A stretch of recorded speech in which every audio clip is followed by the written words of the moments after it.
শুনো ভাই ভারতবাসী, তোমরা আমাদের প্রতিবেশী, আমরা ভাবি তোমরা আমাদের আত্মীয় স্বজন, খুবই প্রিয়জন, তোমরা ভাবো আমাদের তাই, তাহলে দু দেশের জনগণ শান্তিতে থাকবে ভাই। ভেবো না বাংলাদেশ দুর্বল বা অসহায়। তোমরা আমাদের 30 লক্ষ শহীদের রক্তে রাঙানো লাল সবুজের পতাকা ছিঁড়ে দিয়েছ বাংলার সকল স্তরের জনগণের মনে ব্যথা।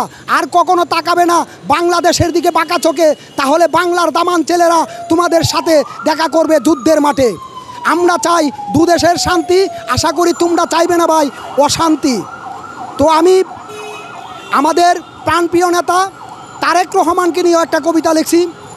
মন থেকে ভালোবেসে লেখক আলমগীরে লিখেছে গান, তুমি যে মুদের নেতা, বুঝবে গরিব দুঃখীর ব্যথা। তারেক তারেক তারেক রহমান, বাংলা মায়ের আশা তুমি, নিরুপায় জনগণের ভরসা তুমি। তুমি করবে দেশের জন্য দশের জন্য ভালো কিছু কাম।